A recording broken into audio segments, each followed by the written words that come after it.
هنالك الولاية لله الحق صدق الله العلي العظيم. There you will see that the wilayah is for Allah. Lillahi al-haq here can be understood in two ways.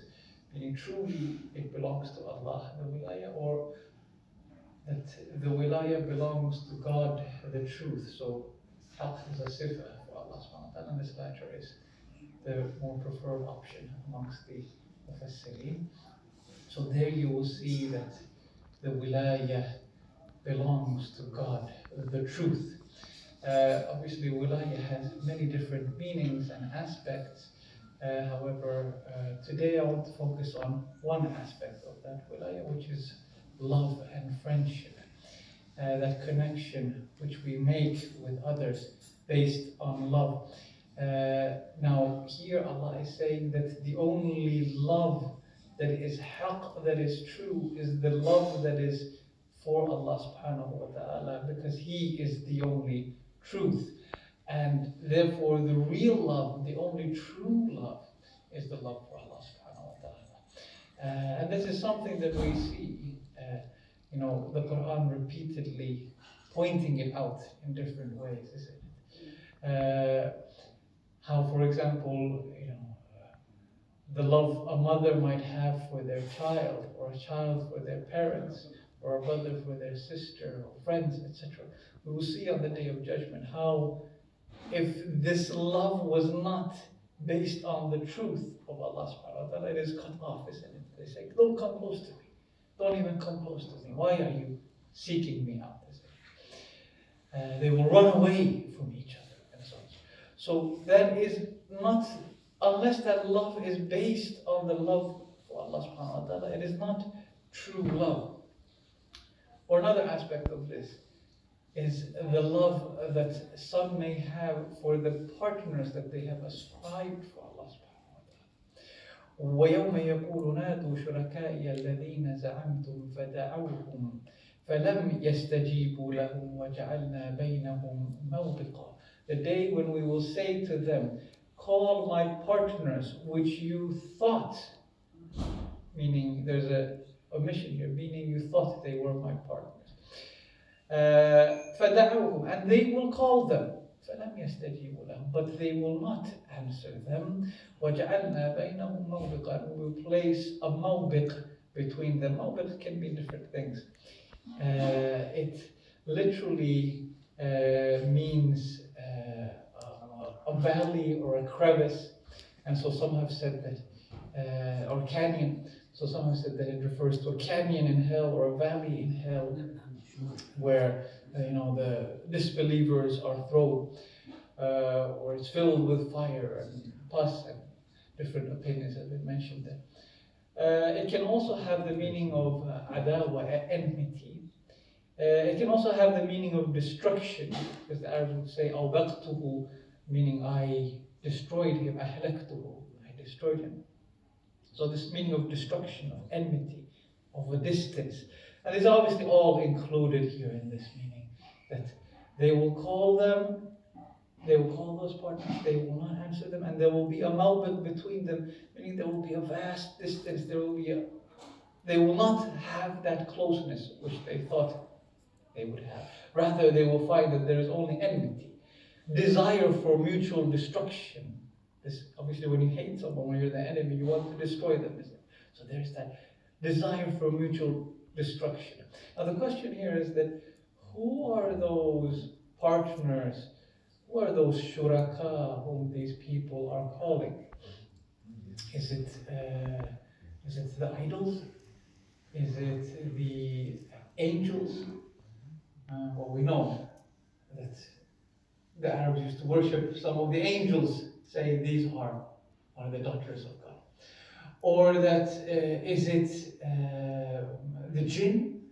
وَجَعَلُوا بَيْنَهُ وَبَيْنَ الْجِنِّ نَسَبًا, and they used to think that there is some relation between Allah and the jinn. They would seek their powers, and this fits in with the context of what this verse is saying, because 2 verses ago it's talking about Iblis and his progeny.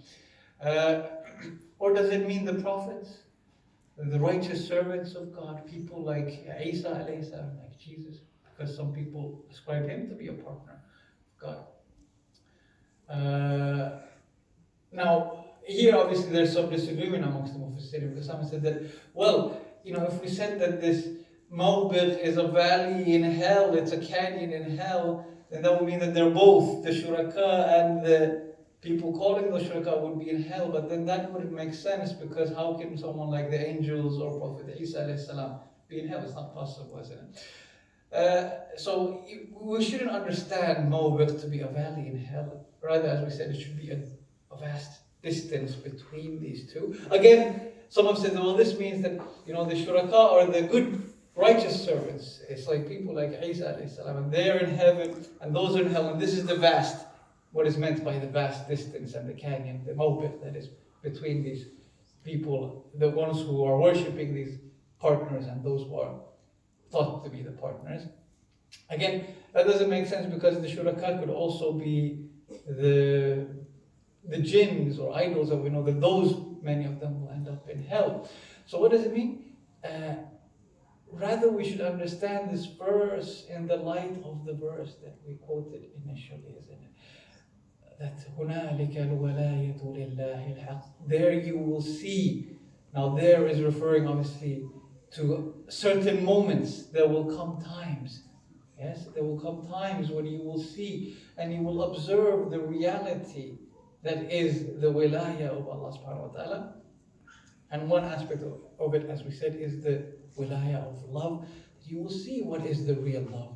So on the day of judgment, this because the verse starts on that day, وَيَوْمَ نَقُولُ. So that day is referred to the day of judgment. So on the day of judgment, you will see what is the real love, meaning you will see that connection which you thought existed, or some people thought existed between them and these partners of God, you will see that it is not a real connection. It is not a real connection, isn't it? Maybe this person, who Allah is telling them, call those partners you thought for me. Maybe it was a person who spent their life in service to those idols, or in service to that supposed partner of God. Maybe they had lots of love for Jesus, and they did many things for Him and for His sake. And then Allah will say, okay, you thought He was a partner with me, call to Him now. Tell Him to save you on this day, isn't it? And this is the question that we might ask them. Why did they call on that day? We might question, why would someone on the day of judgment, Allah says, call those partners you thought exist for me. Why would someone on the day of judgment call out and say, oh, Jesus help me, or oh, Lat help me, or oh, Baal help me, or oh, Iblis help me, or so on and so forth? Why would they do that? When obviously on the day of judgment, everyone knows that Allah is the true master on that day. No one will doubt that. يَوْمَئِذٍ يُوَفِّيهِمُ اللَّهُ دِينَهُمُ الْحَقَّ وَيَعْلَمُونَ أَنَّ اللَّهَ هُوَ الْحَقُّ الْمُبِينُ. On that day, Allah will give them their recompense of haqq, and they will know that Allah is the manifest haqq. Yeah? No one will have doubts on that day. لِمَنِ الْمُلْكُ الْيَوْمِ لِلَّهِ الْوَاحِدِ الْقَهَّارِ. To whom does the kingdom belong today? It belongs to God, the one who overcomes, the overpowering. So no one can doubt the sovereignty of Allah subhanahu wa ta'ala on the day of judgment. Yet we see that when Allah says, okay, call these partners, then they call them. So we might question, the question might arise here, why would they do such a thing? And it's probably because of this, it's so deep-seated, that love, that connection that they had to these people that they had built for themselves in their own minds was so deep-seated that it comes out sort of reflexively, unwillingly. This is who they've turned to in their times of trouble, thinking this would help them, would save them. And Allah wants to teach them on that day, to point out, to make it clear that this is unbeneficial, isn't it? فَدَعَوْهُمْ فَلَمْ يَسْتَجِيبُوا لَهُمْ. They will call them and they will not answer them. So not only they do not come to their aid, these supposed partners of God. They don't even answer them. I think of the sort of injustice in that, or the unfairness in that relationship, isn't it? That maybe it was, as we said, someone you've spent your whole life in service to. And then when you need them the most and you call out to them, they don't come to you. Hey, they don't even look at you. They don't even answer you. They don't even care about you. And this is, as we said, because that love, it was not the love based on the wilayah of Allah subhanahu wa ta'ala. It is meaningless. It is nothing. You are clinging to something that is not real. It's not true. It's not haqq. It's not based on the haqq of Allah subhanahu wa ta'ala. So what's the lesson here that I want to say? Is that this is something that we need to incorporate in our lives. If we want the love that we have in ourselves as human beings, which Allah has placed in us, if we want it to bear fruit and that it should be worth something, it should be focused and directed towards that which is actually real and matters, and that is Allah.